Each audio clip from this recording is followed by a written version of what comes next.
একাদশ শ্রেণীর সমস্ত ছাত্রছাত্রীদেরকে শুভেচ্ছা জানিয়ে আজকের ভিডিওটি শুরু করছি।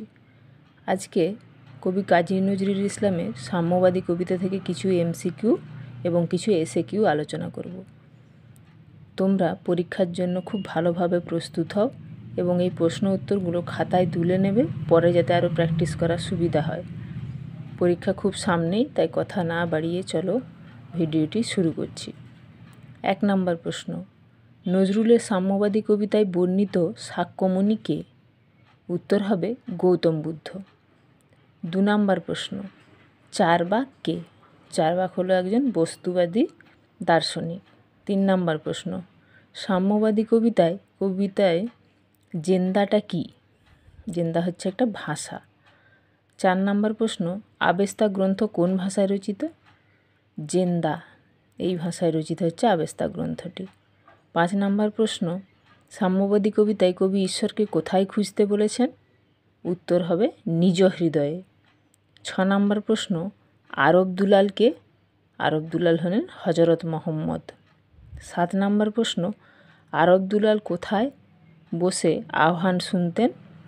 উত্তর হবে কন্দরে। 8 নম্বর প্রশ্ন, সাম্যের কাছে এসে কি এক হয়ে যায়? সাম্যের কাছে এসে সব বাধা ব্যবধান এক হয়ে যায়। 9 নম্বর প্রশ্ন, মানুষের মধ্যে দিয়ে সকল কালের কী বয়ে যাচ্ছে? উত্তর হবে জ্ঞান। 10 নম্বর প্রশ্ন, সাক্ষ্যমণি কিসের ডাকে রাজ্য ত্যাগ করেন? বেদনার ডাকে। 11 নম্বর প্রশ্ন, কনফুসিয়াস কে? উত্তর হবে চীনের দার্শনিক। 12 নম্বর প্রশ্ন, সাম্যবাদী কাব্যগ্রন্থের মোট কবিতা সংখ্যা কয়টি? 11টি। 13 নম্বর প্রশ্ন, কোনটি নজরুলের রচনা নয়? দেখো, ছায়ানট, জিঞ্জির, সঞ্চয়িতা, সঞ্চিতা। তার মধ্যে সঞ্চয়িতাটা রবীন্দ্রনাথ ঠাকুরের রচনা, নজরুলের রচনা ওটা নয়। 14 নম্বর প্রশ্ন, সাম্যবাদী কবিতাটি কোন ছন্দে রচিত?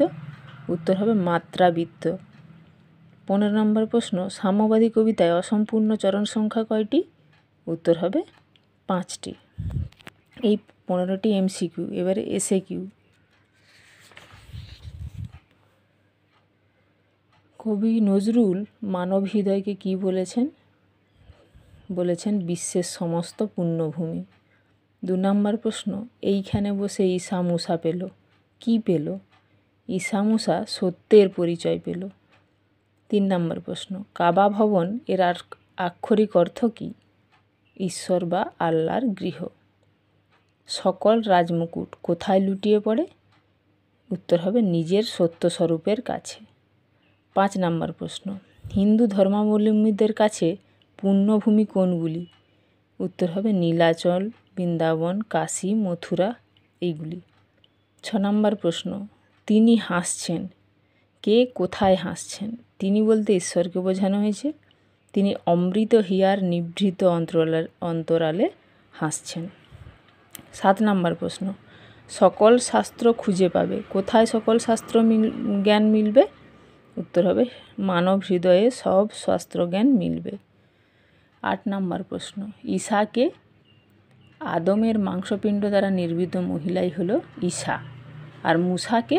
মুসা হলো একজন বিখ্যাত নবী। 10 নম্বর প্রশ্ন, জেরুজালেম কেন বিখ্যাত? এটি ইসলাম, ইহুদি ও খ্রিস্টানদের তীর্থস্থান। 11 নম্বর প্রশ্ন, সাম্যবাদী কবিতানুসারে মহাগীতা গাইছেন কে?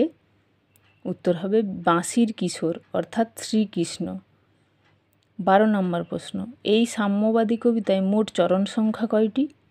এই সাম্যবাদী কবিতায় মোট চরণ সংখ্যা 32। 13 নম্বর প্রশ্ন, কিন্তু কেন এ পণ্ডশ্রম মগজে হানিছে শুল? এ কথা কবি কেন বলেছেন? উত্তর হবে যেহেতু নিজের প্রাণে সর্বগ্রন্থের হদিস মেলে, তাই কবি একথা বলেছেন। 14 নম্বর প্রশ্ন, পুঁথি ও কেতাব এই শব্দ দুটি কী ধরনের শব্দ? পুঁথি হচ্ছে বাংলা শব্দ ও কেতাব হচ্ছে আরবি শব্দ।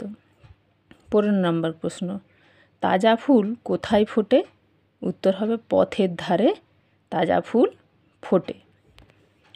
তো এই ছিল তোমাদের 15টি MCQ এবং 15টি SAQ প্রশ্নের প্রশ্ন ও উত্তর। আশা করি এই ভিডিওটি তোমাদের ভালো লাগবে। মোট 30টি প্রশ্নের আলোচনা করলাম। তোমরা এই প্রশ্নগুলো অভ্যাস করো। আমি পরের ভিডিওতে সাম্যবাদী নিয়ে আরও অনেকগুলো প্রশ্ন দেব। তোমরা ভালোভাবে পড়াশোনা করো, পরীক্ষার জন্য ভালোভাবে প্রস্তুতি নাও। সবার জন্য অনেক শুভেচ্ছা জানিয়ে ভিডিওটি শেষ করছি। লাইক, কমেন্ট ও শেয়ার চাই।